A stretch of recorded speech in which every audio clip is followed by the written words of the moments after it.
Hello my dorks, it's the Dork Author here, and welcome back to Creepypasta Debunking.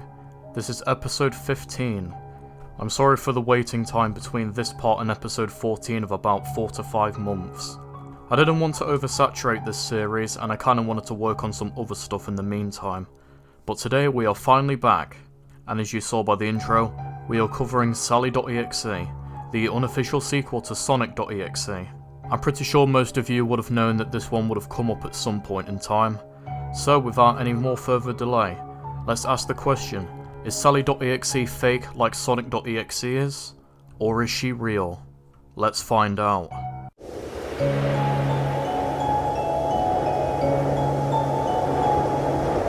Sally.exe begins with a big fan of Sonic the Hedgehog going on eBay looking for a plushie of Sally Acorn, his favourite character from the series. He found a plushie that was manufactured from Sega World of Sydney, which closed in 2006 due to the lack of visitors. They did not have the money to buy the plushie, and the writer's parents would kill them if they spent the parents' money. On Sally's jacket, the word God was written in permanent marker. The writer shrugged this off, thinking that this was most likely the initials of the child who owned her. They backed out and continued looking, only to come across an article that said, Sonic Sat.am cartoon all episodes, with the price of $1 on instant buy. When the mail arrived, the CD was there, even though it oddly arrived on a Sunday. The DVD was blank, but the writer shrugged it off and popped it into their laptop. After a while, it began playing the episode Hooked on Sonics. Everything started out all normal with no blood or anything. Oddly, however, it blue screened when the kissing scene between Sonic and Sally began playing. The person shrugged it off. It was probably just a broken disc that they paid $1 for.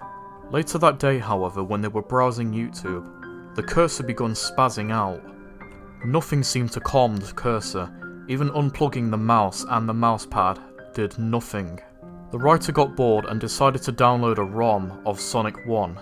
Upon loading the game, the familiar Sega jingle didn't play. Well, it did, but it was slowed down so much that it sounded demonic. The player was confused about this, and it even made them cringe. They were then greeted by a text saying, "Up for round 2?" It then brought the player to the title screen. They knew for a full-on fact, something was wrong. The sky was dark grey. The river now leaked crimson blood. The mountains were decaying, and even the logo was. In fact, it looked partially rusted. Sega 1991 was now replaced with Sega 666. And the music wasn't even playing either. It was just a 16-bit mess of sounds.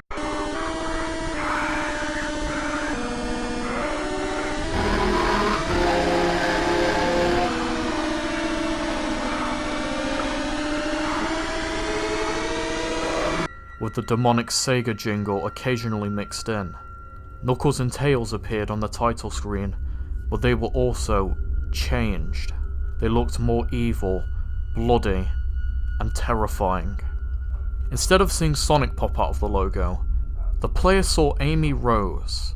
She smiled her cute smile, but then frowned when she saw what was around her. The first level loaded. Instead of it being Green Hill, it was titled Not Perfect Act 1.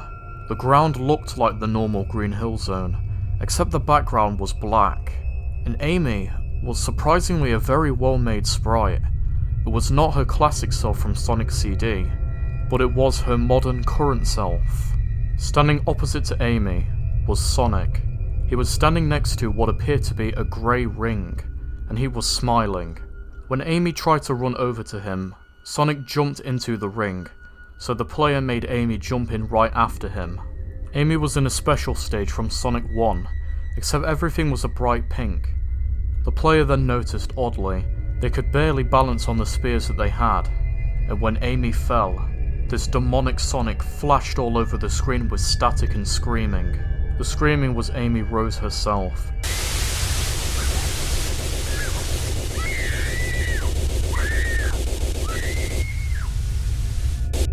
Begging Sonic to stop, but alas, Amy died. The player was then sent back into the title screen, Tails and Knuckles were missing, but Amy was there. She was smiling her normal smile, but her body had holes in it. Not blood holes or even bullet holes, just holes, like she'd been punctured with scissors.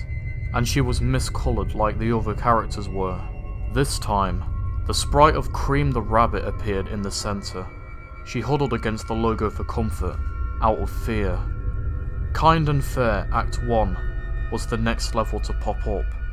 The sprite of Cream was like Amy, very well done. The area the player was in was very cute, however it made them gag because they knew something was going to happen to Cream. The player made Cream crouch and do a spin dash, and they crashed into speed boxes. More and more. Cream went faster and faster as more and more boxes of speed broke, until splat. She smashed against a wall of spikes suddenly, and was torn to shreds. The background began melting in front of the player's eyes, as they were then transitioned back into the title screen. Joining Amy was Cream. She was also corrupted like Amy was. She did look scared, but her other eye was droopy and dead, and bled a black goo. Her eyes were over her face now instead of on the back of her head, and her colour scheme had changed to a very dark purple and red, and her dress was now a dull grey. The third and final character appeared, and the character wanted to cry and weep when they saw Sally Acorn pop out of the logo. She was apparently oblivious to everything, as she waved towards the camera with a happy smile. The player wanted to turn the game off, but their finger just moved on their own, and hit the start button. Blank Act 9, it said, as a sad dull melody begun playing in the background, as the silhouette of all of the other characters were around. All the corrupted characters were there. It also had Sonic, as he looked even creepier. His eyes were black with red pupils, and there was blood running down his face from his teeth. Walls began closing in around Sally. The player tried to get her out in any way they could, but Sally would just do a pushing animation as the walls slowly began closing in more and more. Eventually, Sally crouched down on the floor until splat. As soon as the splat sound went away, red writing appeared on the screen, only it was dripping blood and it was crooked. Sonic, my love. Suddenly, a familiar scene faded in. It was the Sonic SatAM scene that was playing earlier, only this time it was continuing from when the CD had originally cut off. It had a reddish shade, and Sonic had these black bleeding eyes from the game, but Sally looked even worse. Her eyes were missing, they would look like they were just taken out, and her skull was just sewn closed again. Blood was running down from her wounds. It didn't look photoshopped, it actually was animated. Sonic pulled Sally over for a kiss like he did in the show, only tentacle-like things bursted out of their mouths and locked, making disgusting slurping noises. They even bulged in and out of Sally's mouth. It looked like they were enjoying it, and for a second, the writer seemed to be enjoying it too. The corrupted Tails and Knuckles were standing in the background. Sonic then pulled away. "So, not bad," Sally replied to Sonic after the kiss concluded. The player had enough and turned around away from the screen, only to notice something on their bed. On the bed was the Sally doll that they saw on eBay, with its eyes missing.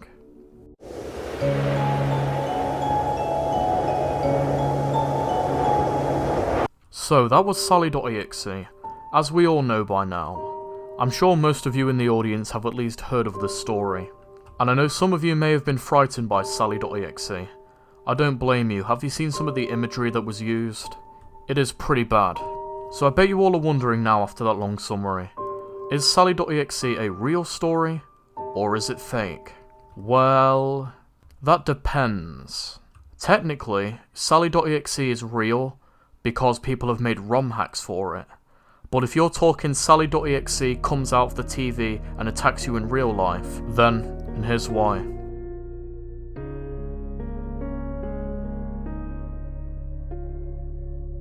As we all know by now, it is physically impossible for a plushie or any kind of toy to come out of the TV screen and attack you.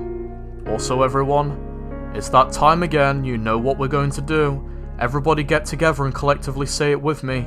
3, 2, 1. News reports, ladies and gentlemen, news reports, say it with me, news reports. Figured I'd do a little bit of a song because I've said news reports so many times in this series. If Sally.exe or anything of the sort was actually killing people, there would be news, as we know. Also, all of the ROM hacks that you see online, those won't kill you or break your computer or give you a virus or anything.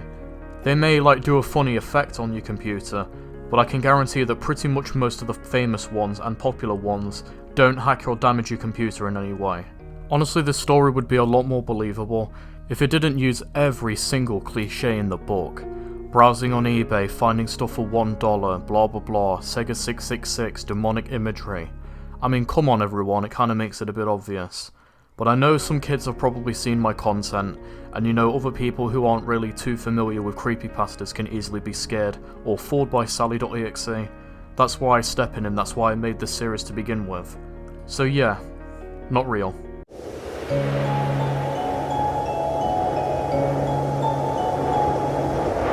That's pretty much all there is to say in the conclusion part. Sally.exe is a fake story. Nothing about it will hurt you. You can play all the fan games, and actually I would recommend that you would play the fan games because they are pretty fun. You know, they do give you a bit of a scare, and there's no real bad damage to it, like it won't break your computer.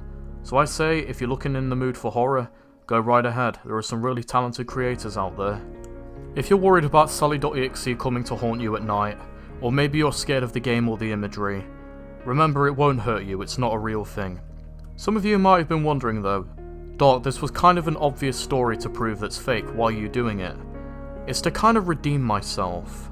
If we go all the way back to episode 2 of Creepypasta Debunking I did on Sonic.exe, the quality isn't that good, honestly it's rather trash. So I'm kind of doing this in a way to fix my errors back then, and to, you know, make a video that actually looks presentable by my standards now. I hope this all helped you guys out in some way.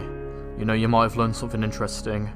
You might have figured out what Sally.exe is and you know it's fake now, blah blah blah.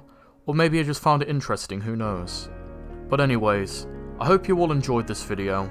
If you did, be sure to like, comment and subscribe, hit the bell so you're always up to date with my latest videos, and help me get to 1,000 subscribers before the end of 2022. I'll see you all later. Take care, my darks.